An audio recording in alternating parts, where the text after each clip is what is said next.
Por los años del señor de 1540, reinando Carlos V y presidiendo la silla de San Pedro el Papa Paulo III, nació San Pascual Bailón, el día 17 de mayo y primero de la Pascua de Pentecostés, para gloria de España y ornamento de la religión de San Francisco.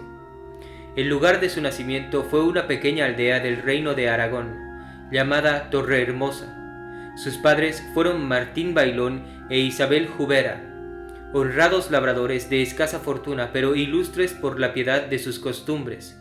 Siendo todavía niño, comenzó la gracia a dirigir sus operaciones, como preludios que eran de la sublime santidad que había de llegar en la edad provecta.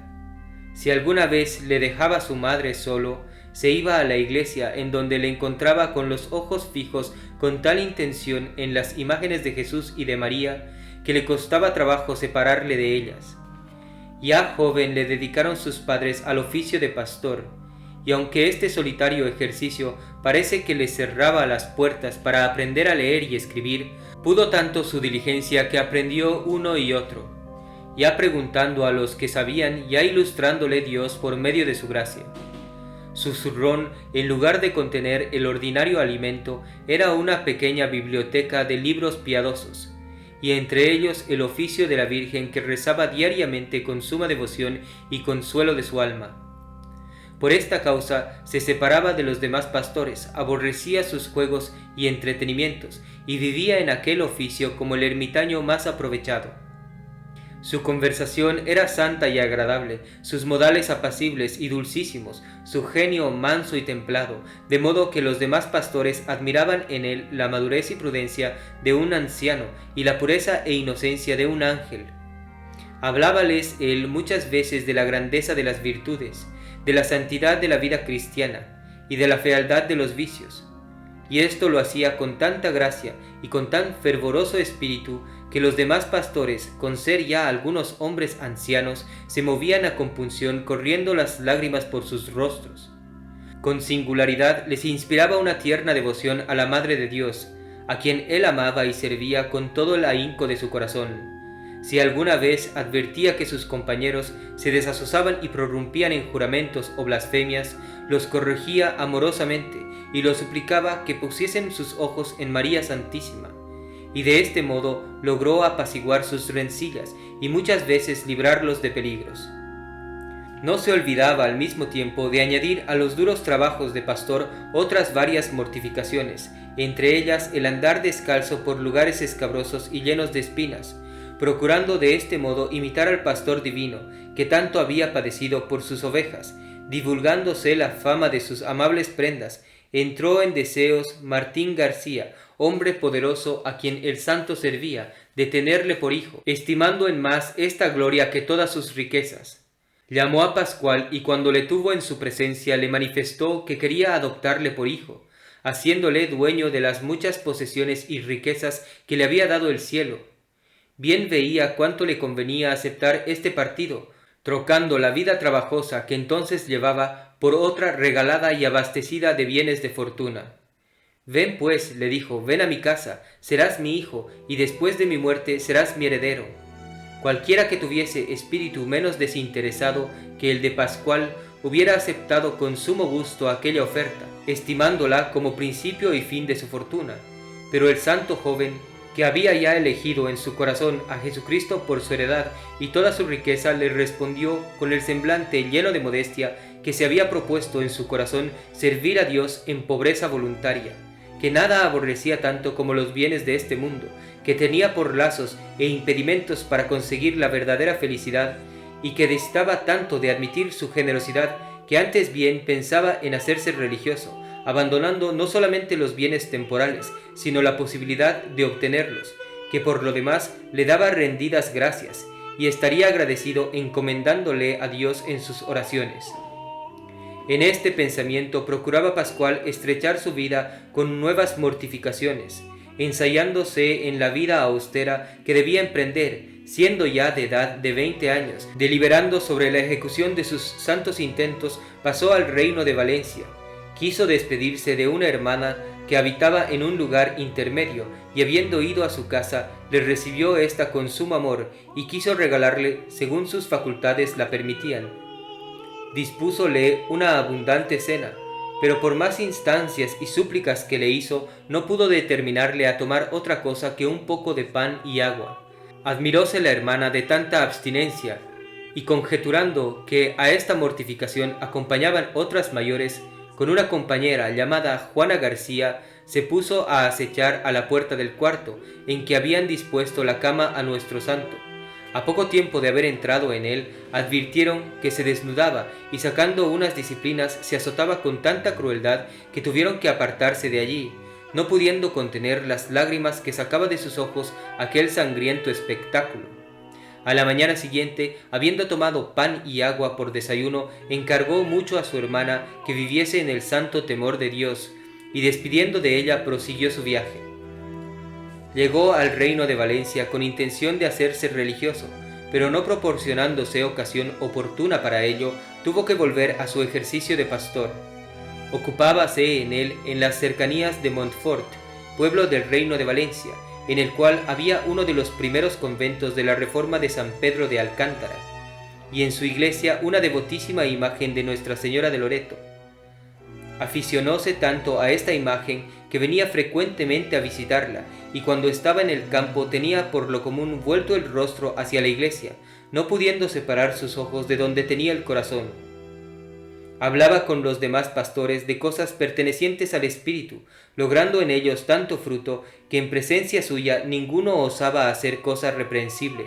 Sin embargo, vivía descontento porque el ejercicio de pastor le privaba de muchos consuelos espirituales y porque era sumamente difícil alimentar bien el ganado sin menoscabo del prójimo. En esta materia llegaban sus escrúpulos hasta el extremo de delatarse a sí mismo. Luego que su ganado había hecho algún daño y él lo advertía, se iba al dueño y no se separaba de él hasta que, tasado prudentemente, se lo satisfacía con su soldada. Otro motivo de descontento en su vida de pastor era el ver las desarregladas costumbres y perversos hábitos de aquellos toscos pastores. No era lo más la usurpación de los bienes ajenos, dejando entrar el ganado en las heredades. El nombre de Dios, a quien bendicen las hierbas y flores del campo, era blasfemado. Las mutuas rencillas de los pastores se terminaban en maldiciones y juramentos, de lo cual, ofendido en gran manera el santo joven, determinó escapar cuanto antes de tan multiplicados peligros. Significólo a un amigo suyo, que era de los más moderados entre aquellos pastores, el cual le respondió: «Si piensas entrar en religión, ¿por qué no te vas al monasterio de Nuestra Señora de Huerta, que es monasterio rico de esta tu tierra?» «Por eso mismo», respondió el santo, «yo he dejado mi patria, mis padres y parientes, para vivir en este mundo como en un destierro, sin más pensamiento que buscar el camino derecho para la patria celestial.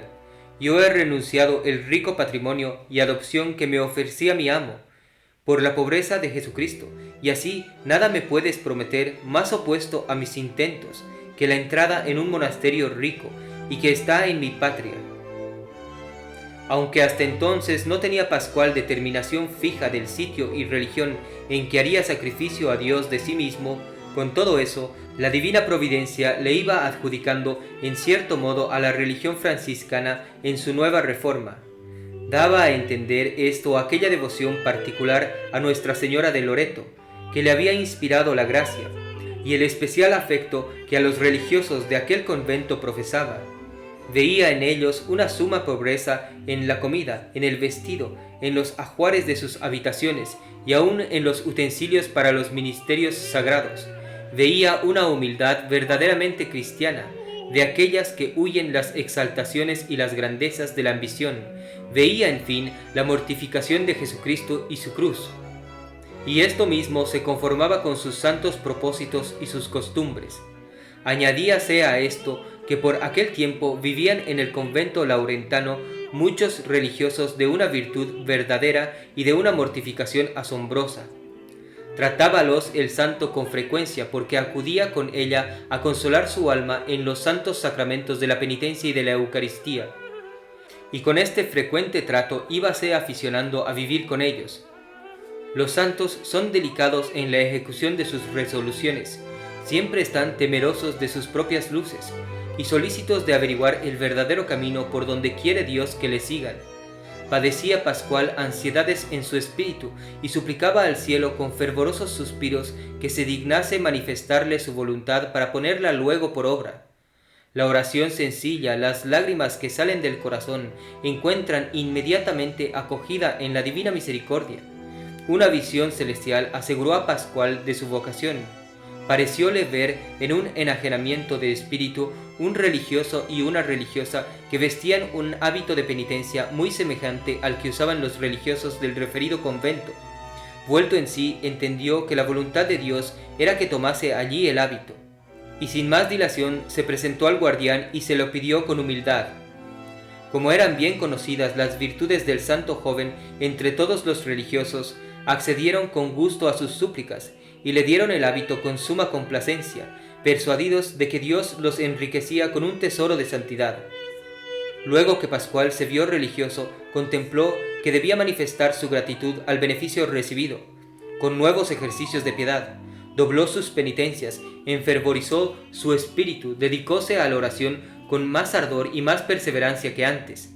Aunque por su instrucción y talento podía haber aspirado a ser religioso de misa, escogió ser religioso lego, y su humildad se complacía en ejercer los oficios más bajos y más penosos de la casa. Vista su verdadera vocación y reconocida por inspirada del cielo, le dieron la profesión el día de la purificación de Nuestra Señora en el año de 1565. Viéndose Pascual libre de los lazos del mundo y dedicado para siempre al servicio de Dios, atada a su voluntad con los 3 votos de pobreza, obediencia y castidad, dio gracias al Todopoderoso y comenzó de nuevo la carrera de la perfección. Nunca se le vio ocioso. La oración, la mortificación y las ocupaciones de la obediencia dividían su tiempo y sus obras. Solícito de la santificación de su alma, huía como de una serpiente de la ocasión más remota en que pudiese haber ofensa de Dios. Nadie vio en su conducta obra o palabra que pudiese notarse, no ya de pecado grave, pero ni aun leve. Era amantísimo de la verdad. Siendo portero, llamaron unas mujeres solicitando que el guardián bajase a confesarlas. Llevó el santo el recado, y respondiéndole el superior que le excusase, diciendo que no estaba en casa, respondió el santo: «Perdonadme, padre, no diré tal cosa, porque eso sería pecado venial». Amaba a Jesucristo con tal ternura que todas las acciones de su vida y los tormentos de su pasión los tenía siempre presentes para imitarlos.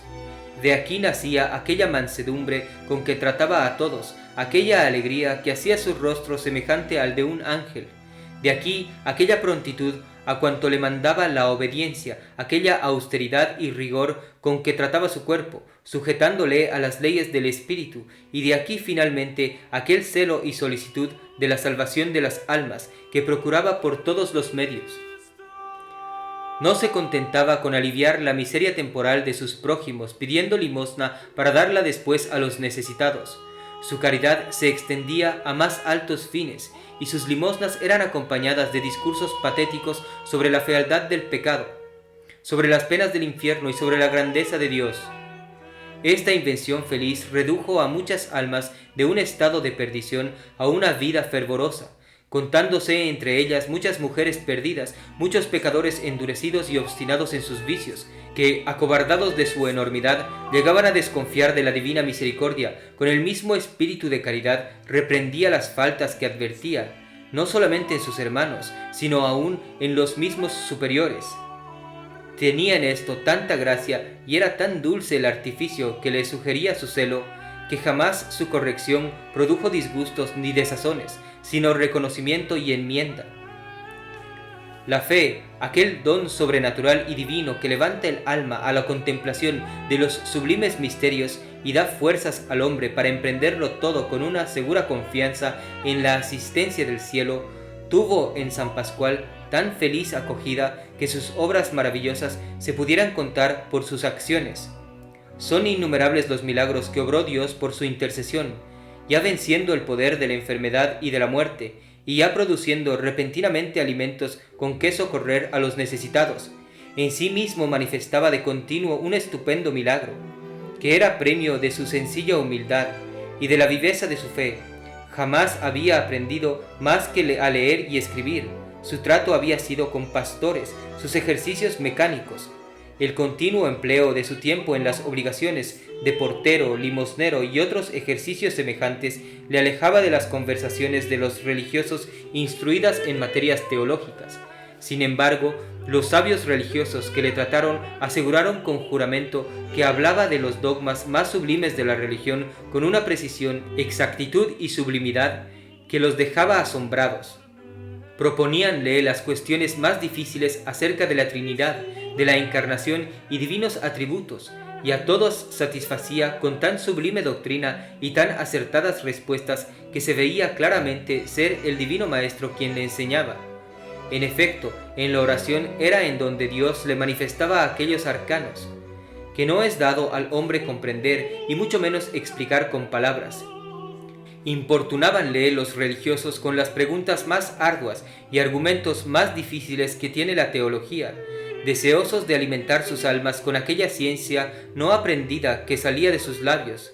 Pero el santo, temeroso de los perjuicios que podría ocasionar a su humildad esta prueba, inventó un artificio para ocultar su milagrosa sabiduría. Procuróse varios libros teológicos, leía en ellos, y de ellos daba a entender que sacaba las respuestas que le oían.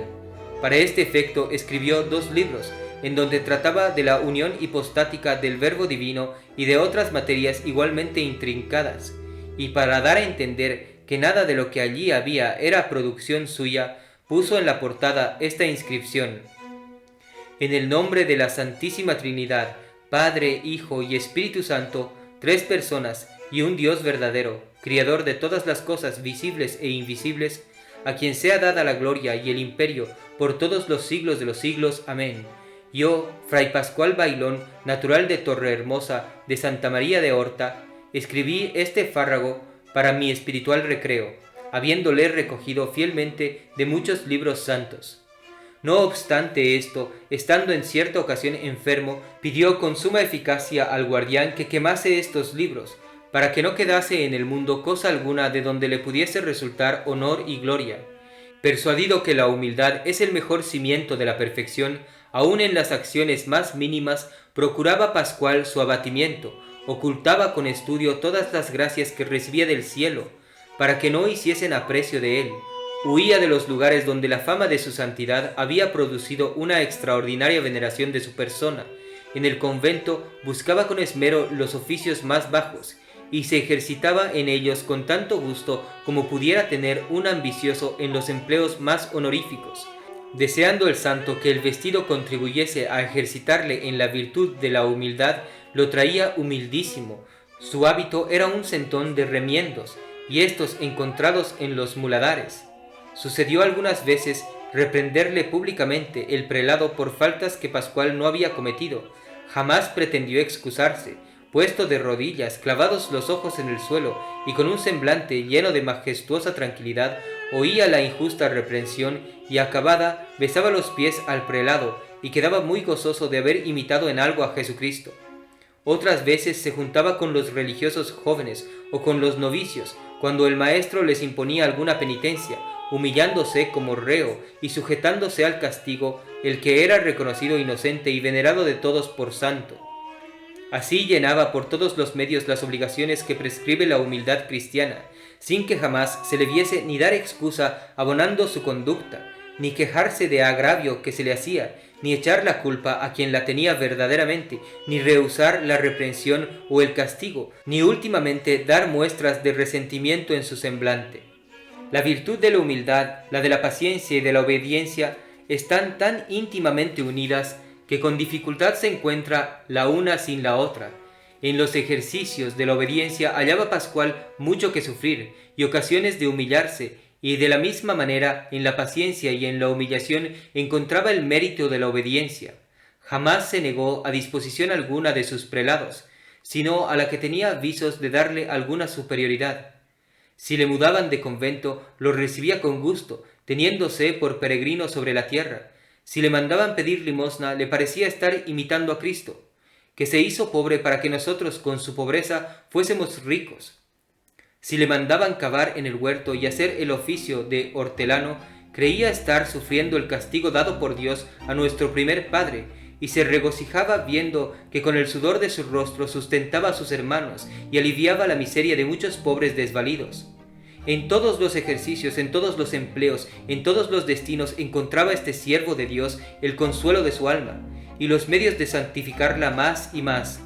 Su espíritu fervoroso en nada encontraba dificultad, ni temía ningún peligro con tal que pudiese conducir para este fin. Vióse esto en la difícil peregrinación que hizo a Francia el año de 1570. Ofrecióse al custodio de su provincia un caso arduo que necesitaba consultarse al general. Residía éste a la sazón en París, a donde la escasez de los correos en aquel tiempo hacía necesario enviar un religioso. Habiendo meditado el custodio quién sería más apto para una expedición en que peligraba la vida, por causa de estar infestadas las provincias de Francia de herejes hugonotes que odiaban mortalmente a los frailes, halló que sólo Fray Pascual aceptaría un encargo tan arriesgado. Llamóle y le mandó que emprendiese este viaje, y el santo con suma alegría se puso al instante en camino, confiado de que Dios le sacaría de todos los peligros. Llegó al primer convento que tenía su religión en Francia, y habiendo examinado los sabios padres de aquella comunidad la comisión que llevaba, y conociendo por otra parte que peligraba su vida, se pusieron a disputar si era lícito obedecer con semejante peligro. Resolvieron que sí, y le dejaron seguir su camino. Iba el santo descalzo de pie y pierna, con un hábito andrajoso y un rostro de penitencia que llevaba tras sí los ojos de todos.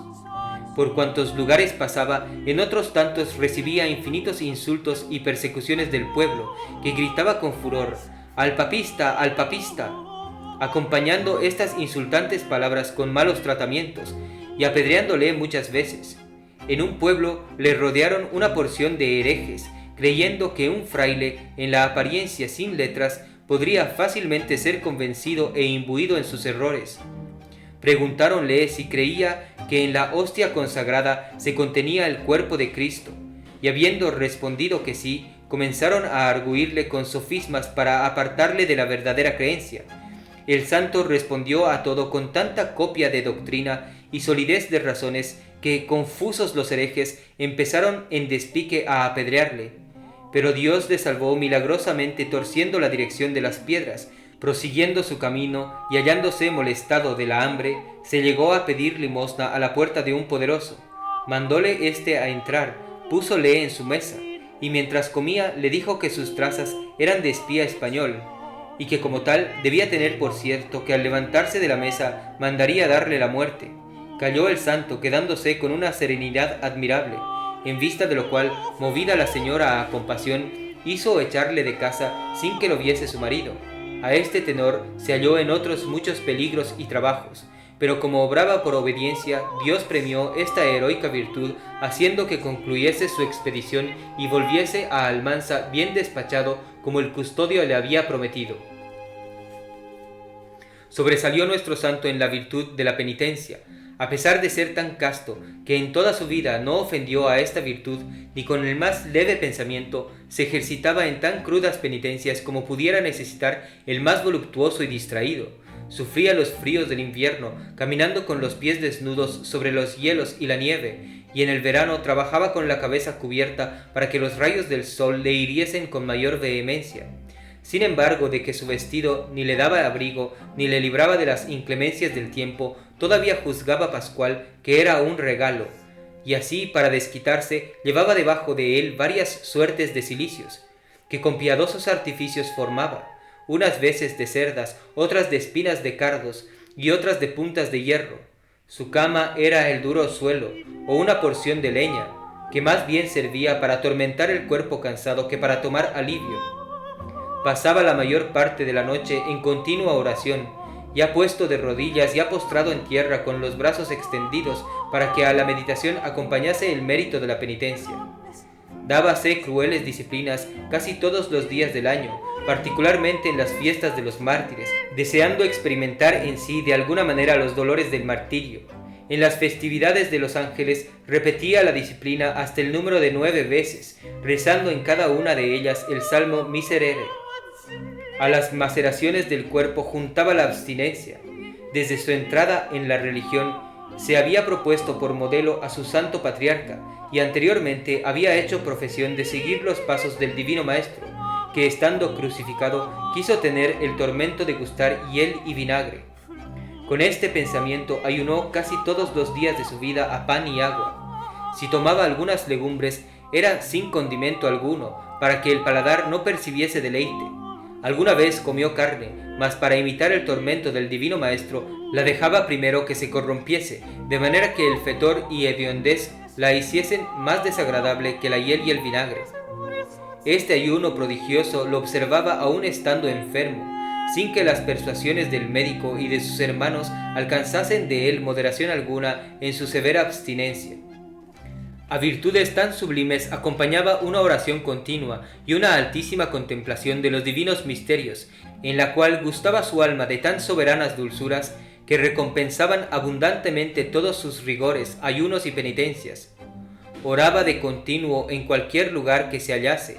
La continuación y el fervor le llevaron a tan alto grado que se le vio muchas veces privado de sus sentidos, y haciendo unos movimientos que manifestaban los raptos de su alma, y el torrente de delicias que recibía en la oración. Estos efectos eran más sensibles en presencia del sacramento de la Eucaristía, o de las sagradas imágenes de Jesucristo y su Santísima Madre. Tal vez enajenado y fuera de sí mismo, se daba contra las paredes y rodaba las escaleras hasta que el dolor le volvía a su ser, y le hacía cortar el ímpetu de la contemplación. De sus escritos en esta materia se deduce la alteza y perfección a que llegó este siervo de Dios. Ellos contienen lo más puro, lo más acendrado y sublime de cuanto escribieron los santos. Allí se ven unos coloquios tan tiernos y afectuosos que prueban el ardiente fuego en que fueron engendrados, lo más patético de los salmos, las oraciones más fervorosas de la Iglesia, los afectos más encendidos de los contemplativos, las expresiones más vivas y amorosas, las gracias más humildes y rendidas, la ponderación más justa de las grandezas de Dios y de sus divinas piedades. Todo se encuentra en el pequeño tratado de oración que escribió este santo para su instrucción y consuelo. A la Madre de Dios tenía una devoción tierna y afectuosa, veneraba sus imágenes con una humillación y respeto que infundía devoción en cuantos lo veían. Rezaba su santo rosario con tanta frecuencia que tenía las cuentas gastadas, y en sus pláticas y conversaciones jamás trataba de otra cosa que de la vida y pasión de Jesucristo y de las grandezas de su Madre Santísima. Unas virtudes tan heroicas quiso Dios que estuvieran adornadas en su siervo con aquellas gracias que se llaman gratis datas, las cuales, aunque no tienen esencial conexión con la virtud verdadera, las suele conceder Dios misericordiosamente para manifestar la santidad de sus siervos. Tuvo el don de profecía, el de penetrar los corazones, el de hacer milagros. En todos ellos fue admirable, juntando al mismo tiempo la exaltación de la gloria de Dios y el provecho de sus prójimos. Una de las cosas que predijo fue el día y la hora de su muerte. Según se acercaba a esta, notaba el santo en la efervescencia de su espíritu que quería desasirse de las cosas terrenas y de los lazos de la carne, para unirse eternamente a aquel a quien había amado toda su vida. Notó esto también una mujer piadosa, que viendo al santo ayudar a misa, advirtió en su semblante una alegría y sonrisa tan extraordinarias que le pareció ver a un bienaventurado. Estando pues en el convento de Villarreal y presintiendo que estaba cercana su muerte, dijo a un religioso que le lavase los pies. Extrañó éste semejante diligencia en un hermano que tan poco cuidaba del aseo de su persona, y mucho más sabiendo la profunda humildad que caracterizaba sus acciones y pensamientos. Significó al santo su extrañeza, y éste le respondió con una calma y sencillez admirables. No os admiréis, hermano, que quiero tener los pies limpios para recibir el santo sacramento de la extrema unción, si acaso Dios quisiere que me sea necesario recibirle. El suceso manifestó que hablaba con espíritu profético, pues de allí a pocos días cayó gravemente enfermo, sufrió con suma paciencia los dolores y congojas de una dolencia que las tiene tan mortales como es el tabardillo y dolor de costado. Nunca le oyeron quejarse, ni pedir medicina, ni alimento, ni volverse de un lado a otro en la cama. Antes bien, su rostro alegre y tranquilo manifestaba el deseo que tenía de ser desatado de los lazos de la carne para vivir eternamente con Cristo. En el discurso de la enfermedad, que duró solos 8 días, se levantó una vez a dar limosna a los pobres, dándole la caridad y la gracia las fuerzas que faltaban al cuerpo. En esta ocasión avisó a una pobre mujer que estaba enferma de que en un mismo día saldrían los dos de este mundo, lo cual se verificó. Agravóse la dolencia, y habiendo recibido los sacramentos de la Eucaristía y extremunción con devoción suma, pidió que para morir le sacasen de la cama y le pusiesen en el suelo, queriendo imitar en esto a su santo patriarca. No se le concedió, y así, contento de todos modos con la voluntad de Dios y de sus superiores, teniendo un crucifijo en las manos, los ojos clavados en él y el dulce nombre de Jesús en la boca, expiró dando su espíritu al Señor el día 17 de mayo del año de 1592, primer día de la Pascua de Pentecostés, y a la misma hora que elevaba el sacerdote la sagrada hostia en la misa mayor. Su cuerpo quedó hermoso, flexible y con un semblante que movía a un mismo tiempo a veneración y a ternura. Las gentes se conmovieron y acudían de todas partes a venerar el santo cadáver, publicándole por santo. Teníase por dichoso el que podía lograr la parte más mínima de un remiendo de su hábito, o cualquiera otra cosa por despreciable que fuese. El cielo glorificaba a este siervo de Dios con infinitos prodigios, pues ningún doliente tocó al santo en los 3 días que estuvo expuesto a la veneración de los fieles, que no recibiese el remedio de su enfermedad. Ya habían dejado casi desnudo el santo cuerpo, y de hora en hora crecía la multitud del pueblo que acudía movido de la fama de su santidad y de sus milagros. Pensaron en enterrarle, y para lograrlo tuvieron que valerse de la astucia y de la autoridad de la justicia. Pusieron el cadáver en una caja con suficiente porción de cal viva para que se consumiese la carne, y así lo depositaron debajo del altar dedicado a la Purísima Concepción de María. El año de 1611 se hizo por el comisionado del obispo de Segorbe la inspección del cadáver, el cual fue hallado entero e incorrupto, sin embargo de haber sido cubierto de cal cuando se hizo su entierro. Justificado esto y una portentosa multitud de milagros que sería largo referir, habiendo acudido con reverentes súplicas los reyes, príncipes y grandes, entre ellos el duque de Gandia, que dedicó al santo un magnífico sepulcro, y últimamente a solicitud de su religión beatificó Paulo V a este siervo de Dios el día 19 de octubre de 1618, y Alejandro VIII le canonizó después en 1690, continuando Dios sus prodigios por la intercesión de este santo, con todos aquellos que para ser oídos procuran ser imitadores de sus santas obras.